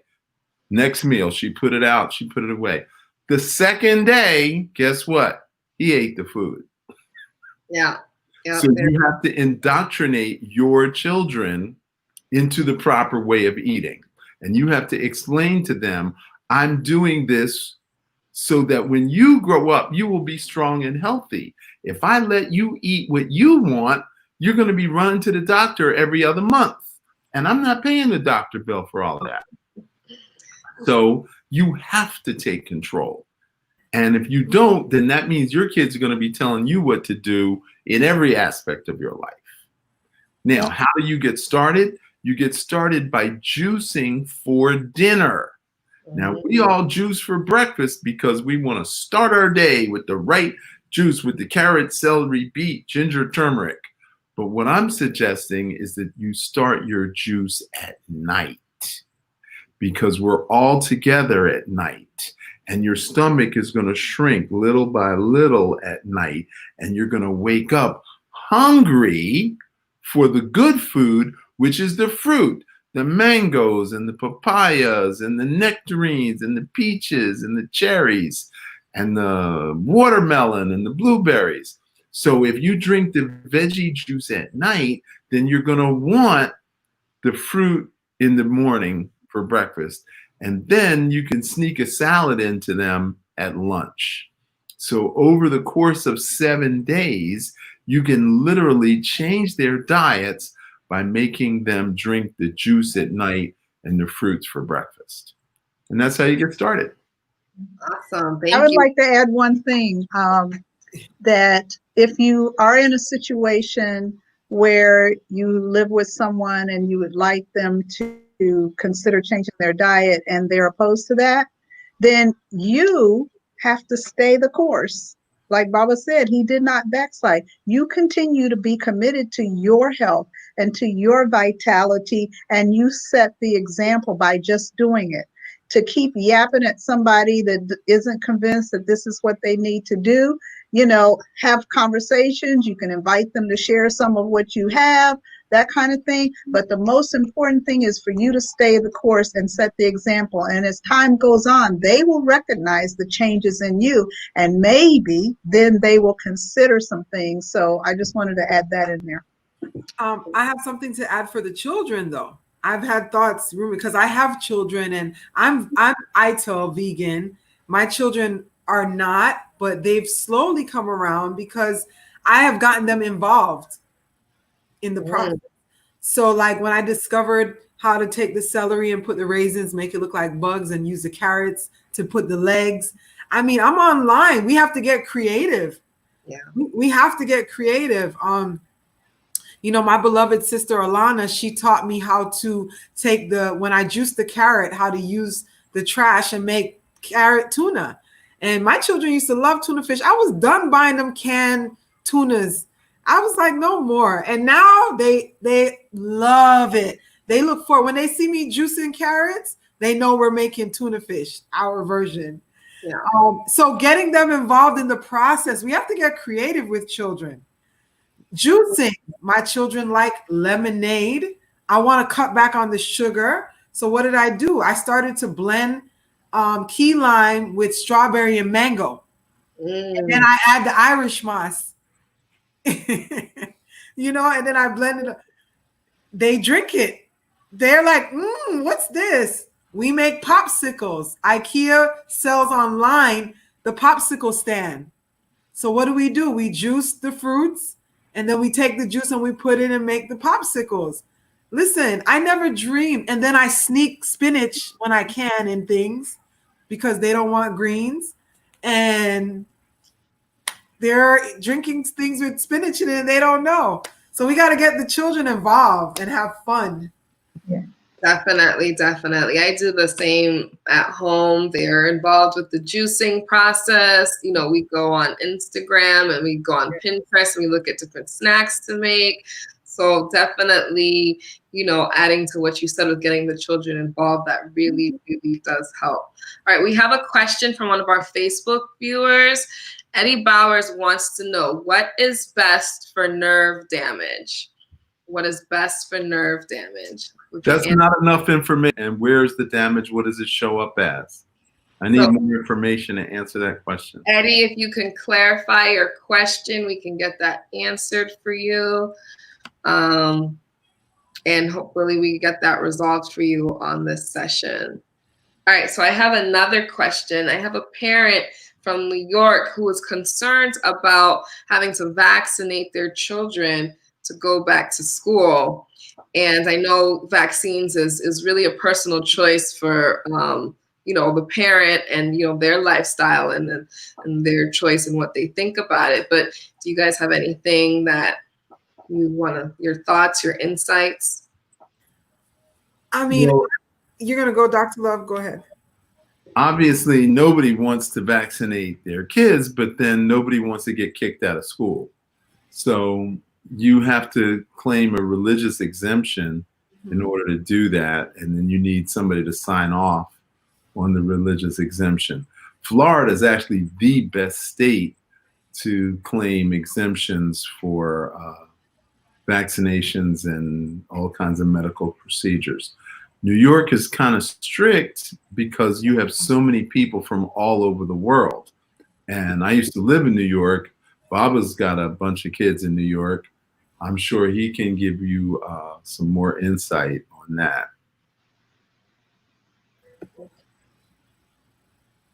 Baba, are you talking? No, you got to unmute him. Okay, there you go. Go ahead, Baba. We use Dr. Valentine for parents and children and vaccination purposes. So he will just, we'll tell him go to Dr. Valentine and he'll give them the exemption paper so they can do what they have to do. But none of my children are vaccinated going to school for 18 plus years, 20 plus years, 30 plus years. And so we always use the exemption. And places like California and other states, they're looking to make it more rigid and strict because it's another form of control. And so they can sell these drugs. So what our people should be thinking more mostly of is making sure that the immune system is strong, making sure that they have less stress in their lives by exercising and eating the foods to de-stress the system also. Foods that de-stress the system is like valerian, hops, chamomile, CBD, and stuff like to some extent CBD, THC, and things of that nature. Skullcap, vervain, and those types of food. Any herbs that is a relaxing type of herbs, they can use it to help out in those situations. And people can stress themselves out and cause nerve damage. People can worrying. People can cause a lot of issues in their nervous system. If you have issues in your lower back, if you have pain in your body, in your lower back and in your legs, and everything is connected to the nervous system. So a simple thing to do for the nervous system is to make sure you get that calcium, magnesium in your system every day, supplements, if you don't get it from your greens and things of that nature. And so we suggest that also that to keep the body more in homeostasis, people should get treatments for the lymphatic system, for the meridian pathways, and they should see people that will help them with stretching and bending and twisting. And they should also get at least 6 to 8 hours of rest on a daily basis, along with the exercise and things of that nature. But there was something about families and children and food consumption in terms of the Western dead culture foods. Our people have been so conditioned to eat the Western dead culture foods that at one time, like I said earlier, my great grandmother came here from Barbados in 1914, and they used to send these barrels back to Guyana. And so what happened is that everybody got wind of that. I'm talking about the commercial people, the merchants. So they started to import all these same types of food that these people are sending in the barrels to Jamaica, Guyana, Trinidad, Leeward, Windward Island, Virgin Islands, and Grenada, and other places. So they start shipping these foods over there and selling it to us. And our parents and our grandparents giving up their power, and they start taking these foods and bringing it in the house and sharing it with each other and using these foods. And then they create this compromised situation. They get diabetes, high blood pressure, they start to get fat and obese in the islands. No, they hardly had any fat people in the islands. And so we gave up our power. For some reason, we allowed somebody to capture our imagination when we was doing the right thing all along. Before 1948, everything was organic. And even before then, our people used to grow their own food, prepare their own food, and feed the food to each other. So what happened after World War II, somebody decided that all the extra food that they had for the soldiers in the war, they start processing it, canning it, and shipping it all over the world. And our parents, I'm not judging or blaming them, but that's what they did. They started giving us condensed milk, carnation milk, Milo, Ovaltine, Horlicks, and these types of things. And still today, a lot of us are going into the supermarket and buying those types of foods. And now they come up with a gimmick where they're making different types of protein, soy protein, gluten protein, and all these kinds of food. And we buying it and using it for food. Those things are synthetic versions of the real thing. We need to get back to yams, dashings, eddo, sweet potatoes, okras, collard greens, mustard greens, and eating food in its seasons also. So I would suggest that if there's any issues in the families in terms of transition of food types and different types of people in the family that's having issues and everybody's not able to be on the same page and eating the same type of foods, we have to be very patient. And we have to work with each other to help them along the path. Good, thanks. I know, Keisha, you wanted to comment on the vaccine. They touched on the points that I was considering. None of my children are vaccinated either, but I live in the state of Florida. So the first thing that came to my mind was that I learned the law. I don't know what the law is in New York around vaccination, but generally you get a letter from a doctor to state, your position. Okay. Eddie said that he was having issues with his lower back. It's his sciatic nerve. So the answer is the sciatic nerve is caused by poor posture and eating heavy meals late at night. So that's what he's got to do. He's got to change his nighttime posture, and he's got to eat, he's got to go to sleep at least 5 hours after dinner, and not to eat more than a fistful of food. So if you have a bowl of food, we just lost Dr. Love. We'll wait for him to come back on. Someone commented they're trying to end religious exemption or make it harder in New York. And just like Baba said, it's all the system of control. My oldest, who's 11, I got her, she has like 3-4 vaccines before I got into the knowledge about the dangers of vaccines. And I stopped vaccinating her. And then for my other children, I have not vaccinated them as well. So if you are definitely look into what your state is saying about that, definitely look into the dangers of vaccines. There's a documentary called Vaxxed. You might want to check that out. And yes, she just posted the link in the comments, the vaccine exemption law in New York. So definitely check that out. And then if you need further resources, you can get to either of us. As we wait for Dr. Love to get back on, I have another question. This person said, since the quarantine, they have had a lot of anxiety and fear surrounding what is happening. What are some of your recommendations so they can feel less anxious and fearful during this time? Well, I would suggest the person consider what are they doing for themselves spiritually to be connected and grounded. And one of the things would be to start a meditation practice, and also to journal about their thoughts and desires, not focusing on the fear, but focusing on what is it that they would desire to know. And then take some of that information that when they go into meditation, to set an intention to connect with spirit to help them understand what things they can do to move out of that negativity. Definitely watching the diet, as Baba has said, making sure that they're doing movement and exercise, as all has been said. But prayer and meditation is critical because we are energetic beings. Whenever we're doing anything, we are shifting energy. So a lot of ritual things that could be done would be cleansing the aura to remove negative entities from the aura, to help lighten the spirit, and also to have a regular, consistent routine that you practice, to get up in the morning before you get busy and do contemplation through meditation and prayer, to have your exercise, to have your diet figured out. Don't wait till the last minute in the morning like, oh, what is there?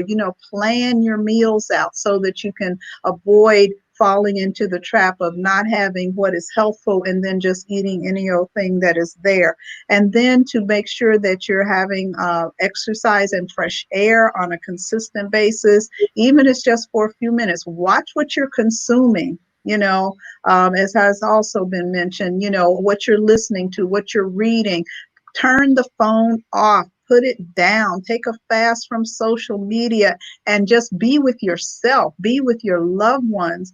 That's what life is about, not all this external stuff. Information is good, but you have to know when to shut it off. When is it harmful to your spirit and makes you feel hopeless and afraid? Because as Baba keeps saying, fear is false expectations appearing real. We let all this stuff get in our heads and then it gets in our spirit, and that's what causes us the anxiety. Life is beautiful. We are alive today. The sun is shining. It is beautiful. There is nothing to fear in reality.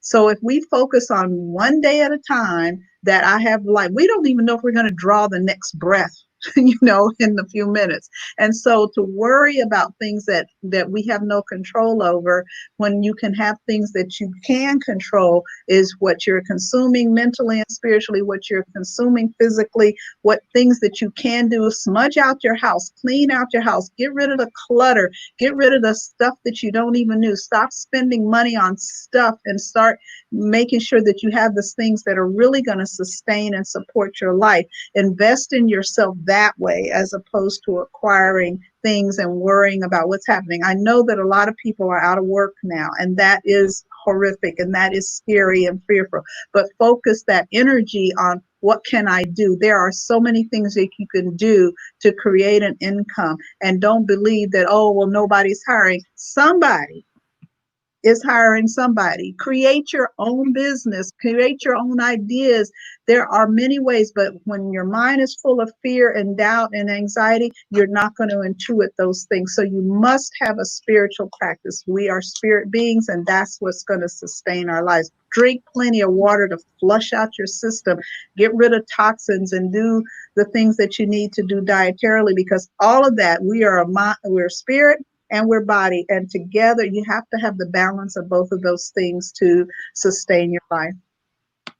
Thank you. I know, Keisha, you wanted to add to that as well. Yes, I'm going to add to that. So anxiety is when we're living in the future, like Efremaya just mentioned, not being present.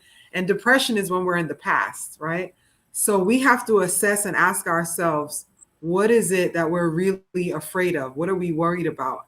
And really I call it a shameless inventory, because a lot of times we have these feelings of like embarrassment and shame about where our mind is going. But like I said in the beginning, the mind is the mothership, right? We need that to be grounded for us to function. And when I used to suffer from anxiety attacks. So I'm speaking as a survivor and someone who had to use herbs and different things to heal myself. When someone says they're having anxiety, it feels real, because you're losing control of your own thought process. So here's a quick anxiety fix, okay? Orient your 5 senses. So find one thing that you can see, something that you can hear, something that you can taste, and something that you can feel, preferably like ice, because what it does is it triggers the body to get present. It'll bring you right to the present moment, and then you'll realize that your thoughts can't control you. Your senses are an extension of your spirit self. Sure. Okay? So when we orient our senses, that's why essential oils are important. I used essential oils to heal my anxiety. Essential oils are important. Anything that will connect us to our senses will bring us to spirit. Sure. So I just wanted to add to that. Give thanks for that. Now, Dr. Love, you're back on. I know we were addressing the sciatica in the lower back, and then we have another comment. What's your take on knee replacement and lower back? So we have sciatica and lower back, replacements and lower back. Okay, so the sciatica, you just need to not eat, skip dinner. Skip dinner 3-4 nights a week. Do some back rolls, grab your knees, rock back and forth, roll your knees from side to side, and that will pop your vertebrae back into proper alignment, which will get rid of the sciatic pain. Now, knee replacement is a huge deal. And if we can avoid a knee replacement, then we'd like to do that. So I don't know where Carol is from, but if she's in South Florida, she should come see me. I can do acupuncture, I can do magnet therapy, I can give her exercises, I can tell her herbs that she can wrap around her knee to avoid the knee replacement. If it's unavoidable, then we still can do acupuncture for the recovery of the knee replacement. So, and she should talk to some people who have actually had a knee replacement. So sometimes the first knee, it works fine, and then they get talked in, yeah, let's replace the second knee, and then the second knee is like horrible. So it doesn't work every time for everybody. Maybe 40% of the time, the knee replacements work. So Carol's going to mute us, so you might want to email Dr. Love or call him. No, send me a plane ticket, daughter. Get a plane ticket. Dr. Love's contact info at the bottom of the screen. So definitely you can get in touch with him. Barbara, do you have any herbal recommendations for the sciatica or the lower back pain, knee? I would suggest that the reason for people having those types of issues, for instance, the knee issues, the lower back issues, these are people that are persons having some form of rigidity. And we'll suggest to keep the body in a relaxed mode, like some of the things Dr. Love suggested. Also, we suggest that people should also do or learn a lot of different types of stretches and bending, do a lot of things like the B complex, and do a lot of relaxing herbal teas. Like I suggested earlier, they should also do the calcium magnesium. They should do valerian hops. They should do skull cap. They should do St. John's wort, passion flower, and those types of herbs along with the B complex. And dealing with the systems of rigidity and knee replacement, hip replacement, because people have been living their life a very long time and they've been living a very rigid form of life. And so the reason why those things are wear and tear, because these are joints, they have to keep moving all the time. So they need foods for them. They need like the silica, they need the minerals, they need the calcium, they need the magnesium, and they need the sea moss and things like that with the bladderwrack and with the gamarabic and things of that nature in their diet on a daily basis. So most of the people that end up with issues with the joints and the hips, and they're going to get replacement and get an operation because of wear and tear, and because they have not been eating the foods that have these necessary nutrients inside of them, so it can help to build up back the system, like the silica, for instance. So we'll suggest that those people should stop holding on to the past and living in the past. Stop being rigid. Stop wanting to be in control of everything. So just relax and hear someone else's voice. Hear something that someone else has to say about whatever the situation. If we don't want to use an opinion, or we don't want to debate, but we just want to hear somebody else's thoughts and what they have to say and how it can relate to us in terms of living our liberty on this earth plane and doing what we got to do to be more flexible with our lives. So I would suggest that people would just keep call any one of us, call myself at 954-235-2601. And we can suggest certain things that they do in terms of their food consumption, their green drinks consumption, and things that would help them to rebuild these body parts and keep the body in a homeostasis, relaxed way. All right, give thanks. We have another comment that just came in. It says, greetings, I'm working from home and I'm sitting on a chair that is not designed to sit for work for 8 hours. Can anyone recommend anything for my sore buttocks to heal? Wow. You need to get a yoga ball. And there's 3 different size yoga balls. Get the medium size ball, blow it up as tight as you can, and sit on the ball. The second thing you can do is to a stand-up desk. So that's my monitor, and I put it up on the wall, and here's my desk, and I put my laptop right here. So I can stand up and look up at the screen as opposed to sitting, okay? So that is my first recommendation, is to get a stand-up desk, and the second is to get a yoga ball that you can sit on. So to heal your buttocks, there's something we call butt smacking, and we literally spank the center of the butt joint, and we do that 8 times. We do that on the count of 8, and do that on the count of 8, and we go back and forth on each buttock, and we do this at bedtime. So it's a total of 64 times right in the center of the butt, and then we go down the side of the leg 8 times from the hip down to just below the knee, and you do that on both sides 8 times, 8 times 8, another 64 times. So that's what's up. I have to go. I got a boatload of patients waiting in the waiting room, so I have to transition. I love you, Makiba. I love you, Keisha. I love you, Baba. I love you, Efwin Lio. So I hope everyone reaches out.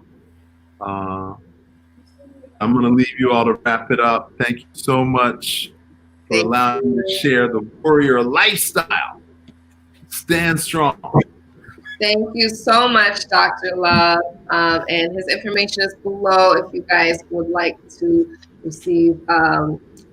He does Qigong training. He does acupuncture, acupressure. He has just various different modalities of healing. I've got an herbal clinic. I've got an acupuncture clinic. I do body work. I do African spiritual alchemy.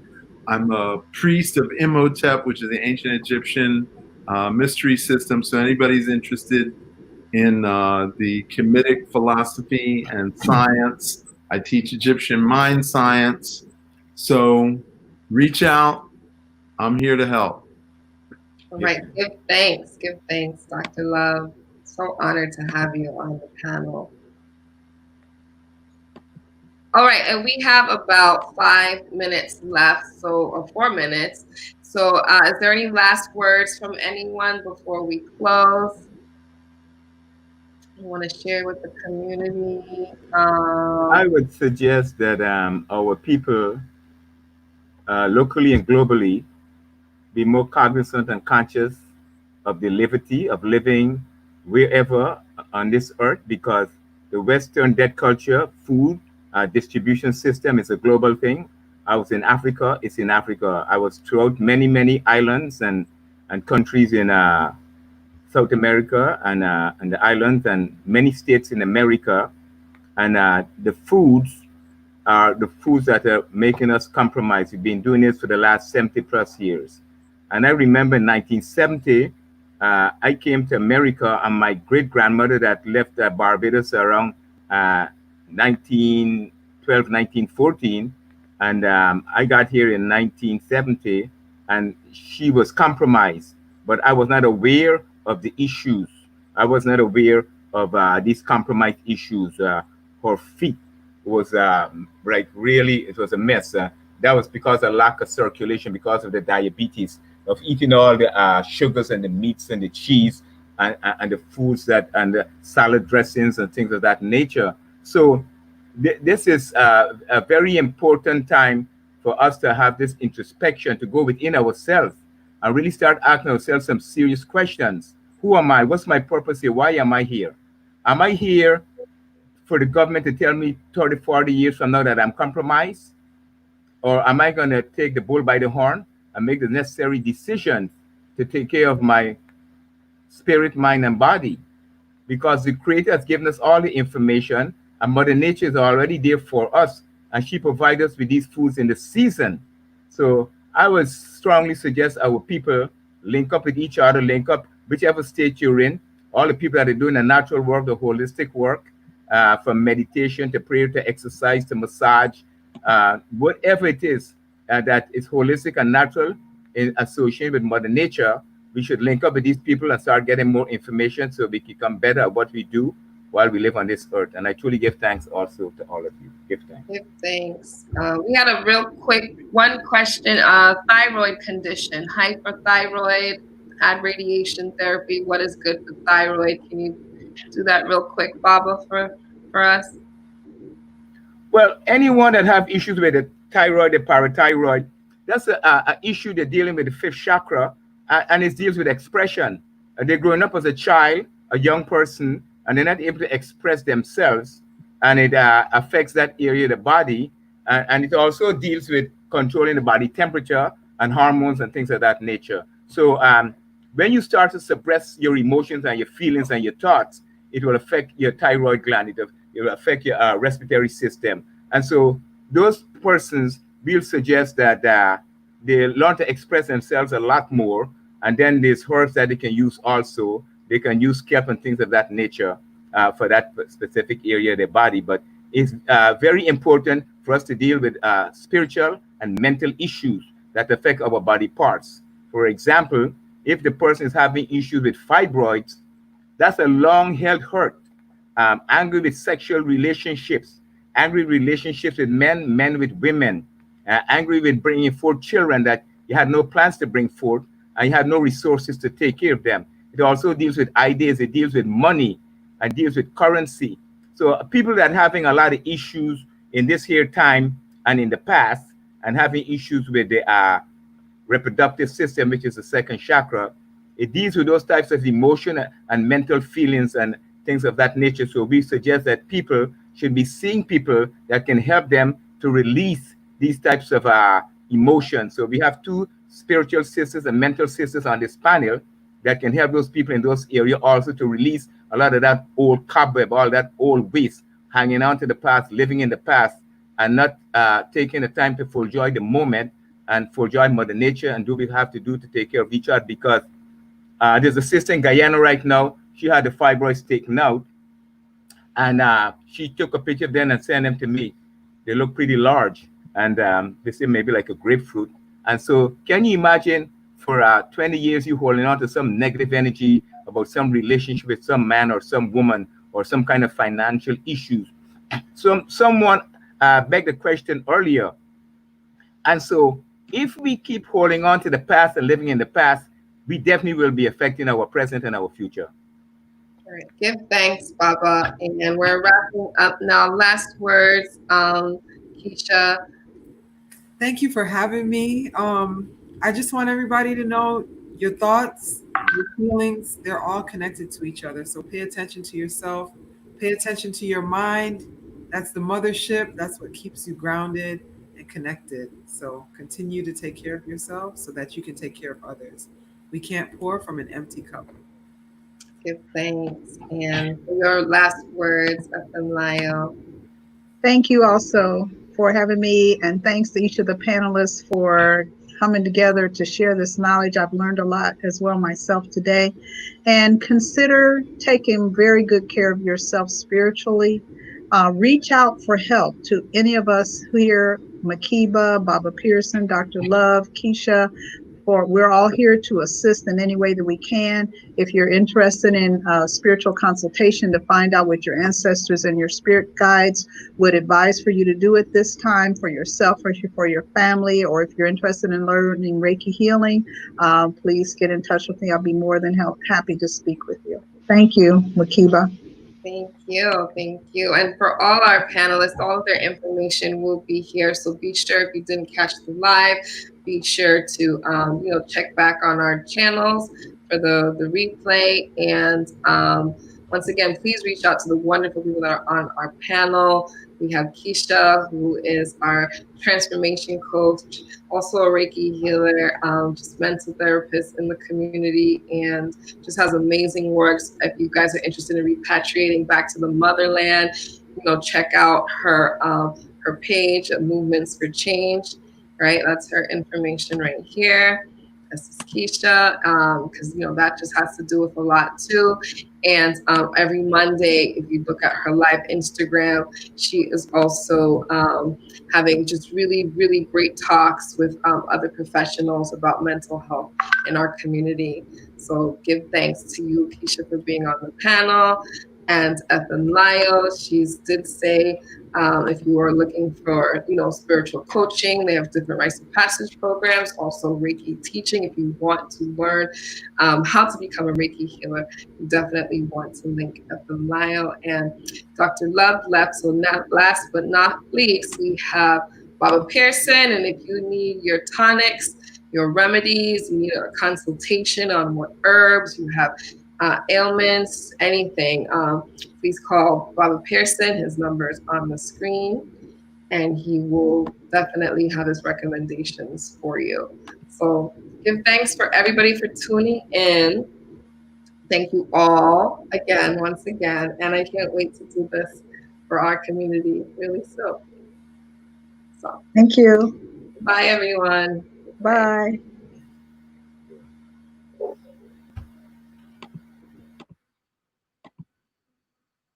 All right, and that is for our show. Please stay tuned to Cultivate Life, cultivatelife.com. Follow us on Instagram, Facebook, and YouTube at Cultivate Life for more content. And definitely, if, like I said, if you're interested in contacting anybody who you saw on the panel, their information will be posted. So just give us a minute to update that. And until then, stay well, be well, cultivate life.